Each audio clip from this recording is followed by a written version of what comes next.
From CBS News Bay Area, this is the Morning Edition. A homeless man was caught on camera this year beating another man with a pipe. But now a San Francisco jury says he did it in self-defense. How neighbors in the Marina district are reacting to this verdict. A string of repeated robberies hitting the same several businesses in Oakland. Why owners say the city must do more. How am I supposed to feel as a business owner here in Oakland? Like, what are we doing? And the violation, it makes you so angry. And some local food banks are getting a much-needed financial boost. We'll show you two examples of how donors are pitching in with tens of thousands of dollars. Good morning, and thanks for starting your day with us. Today is Saturday, December 23rd. I'm Max Darrow. A San Francisco jury has reached a verdict in a case that fueled a narrative about a city with public safety issues. A homeless man caught on camera last spring beating a former fire commissioner with a pipe was acquitted of assault late yesterday. The public defender's office argued it was a case of self-defense. The man who was beaten, Don Carmignani, talked exclusively to our Betty Yu back in April, allegedly before he ever gave a statement to police. When you have animals in the street saying they're going to rape your daughter and kill your mother, you have nothing to do or help. And when you call for help, 911, and that's your savior, and they don't show up. Betty has more on the big twist in the case and how a neighbor of the man who was beaten is reacting to Friday's verdict.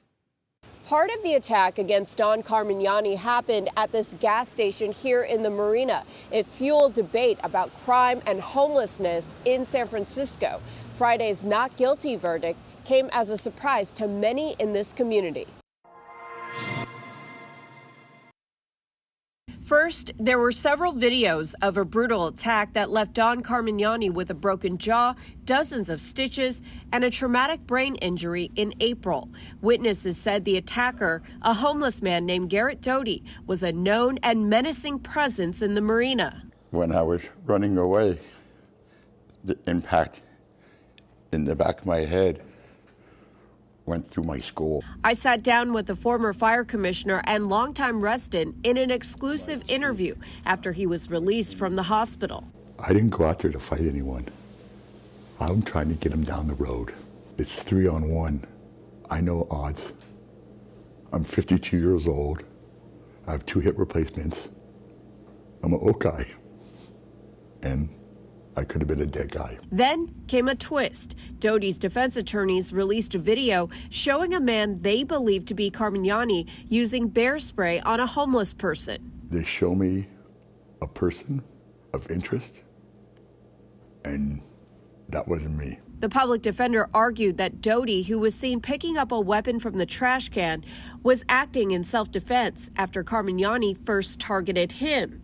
On Friday, a San Francisco jury found Doty not guilty of assault and battery for beating Carmignani. The DA's office released a statement that read, "I would like to thank the jury for their service and respect their decision." People are basically saying that this was attempted murder. I would at least minimum saying he has to go to anger management. Patricia Voy has lived in the Marina for 40 years. She's the president of the Marina Cow Hollow Neighbors and Merchants Group and has followed the case from the start. I think people are going to be very disappointed. This is what the people who pay taxes, are raising their children and the families are hearing, that they can get away with anything. Voy said the day of the attack on Don, she called the non-emergency police number because she saw Doty and his 2 pals outside Don's parents' home. Don and his mother said they called 911 multiple times, but the group remained outside, used drugs, harassed neighbors, and refused to leave. Defense attorneys argued that Carmignani threatened to stab and kill Doty if he didn't move his belongings. Don said the only thing he had on him was pepper spray, which he accidentally used on himself that day. They had completely blocked the sidewalk, so I had reported them for breaking American with Disabilities Act, and they simply were not removed. This may not have happened if they had been removed. I'm sorry? During our interview, we saw Nathaniel Roy pass by holding drug paraphernalia in his hands. He confirmed he was sitting in front of Carmignani's parents' home the day of the attack. What's your reaction to Mr. Doty being found not guilty? Good for him. Good for him. SFPD said the man in this video and Doty's case were possibly related. Voy believes Carmignani was unfairly accused of being the aggressor. I think it's a sad state for our country for somebody to be almost killed and the perpetrator voted not guilty by innuendo. Cool to even chilly temperatures out there this morning, but it's going to be a nice weekend overall. Plenty of sunshine to start the weekend today, and then just some passing clouds overhead for Christmas Eve tomorrow and for Christmas Day on Monday. Only chance of showers on Christmas Day is going to be for far northern California. Otherwise, travel weather around the state is looking much more agreeable than the past couple of days. Those flooding problems in Southern California, but they're getting a chance to dry out. Our temperatures are going to be close to normal for Christmas Eve and Christmas Day, and for today, the day before Christmas Eve. Temperatures reaching up into the upper 50s to around 60 degrees. These numbers still a degree to 3 degrees above average. We'll take what we can get. Very similar temperatures in store tomorrow and Monday.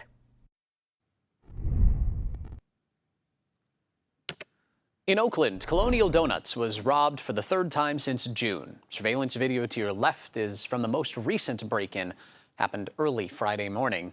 The latest incident is prompting other business owners to speak out about what they say is an all-too-common problem at stores all over Oakland. Our Da Lin was out there as they came together, rallying for the town to do more.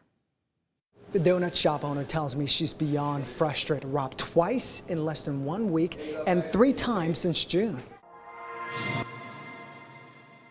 Friday, 4:20 in the morning, as a worker was mopping the floor at Colonial Donuts on Lakeshore Avenue, 2 men with hoodies and masks walked in. A short time later, they hopped over the counter and went for the cash register.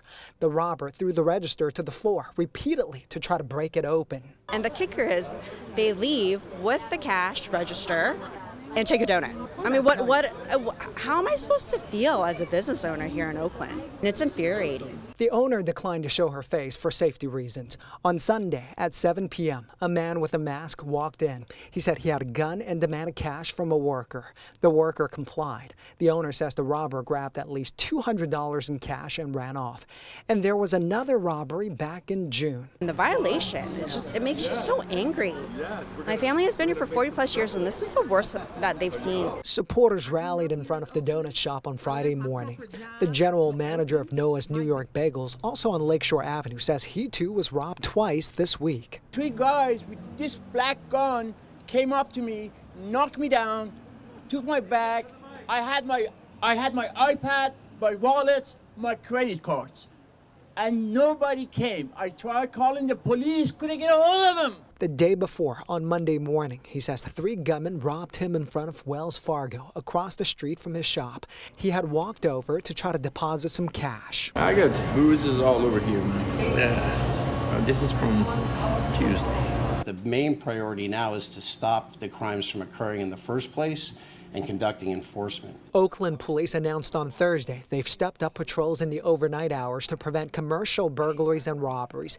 But critics want the city to declare a state of emergency. Do your job. If we declare Oakland a state of emergency, that's a large neon sign for people to not come here. Councilwoman Carol Fife says the city is already getting help from the CHP and the Sheriff's Department. But many businesses like Colonial Donuts say it's not enough. Us as business owners here in Oakland constantly pivoting, adjusting, and when is the city going to adjust for us? This donut shop is open 24/7, but after 3 robberies in 6 months, they'll soon start to do window service only during the overnight hours. That was Da Lin reporting there. In Antioch, police are investigating a shooting that took the life of a 26-year-old man. The shooting happened last night. Police received calls about 6:30 reporting a shooting on the 800 block of Sunset Drive near a storage facility. When officers arrived, they found a man who'd been shot. Police say they located and arrested the shooting suspect nearby, but have provided no details on what led up to the incident. Also in Antioch, the city is facing another lawsuit in connection with the scandal that has the police department under federal investigation. The 7 plaintiffs allege they were victims of police misconduct, including being shot, beaten, and racially profiled. About half of the department is currently on paid leave after nearly 4 dozen officers were implicated in a corruption probe launched by the FBI and the Contra Costa District Attorney. This is the 3rd lawsuit Antioch PD is now facing, with a total of 20 plaintiffs. We spoke to a lawyer in this case who says there could be more victims ready to come forward. There's many more victims of people who have been abused by these officers over a period of time. We've interviewed well over 100. Many of these people, unfortunately, it's happened over a long period of time, so they're sort of outside of the statute of limitations. John Burris stresses the end goal is to reform the Antioch Police Department. We reached out to the city for comment, but have not heard back yet.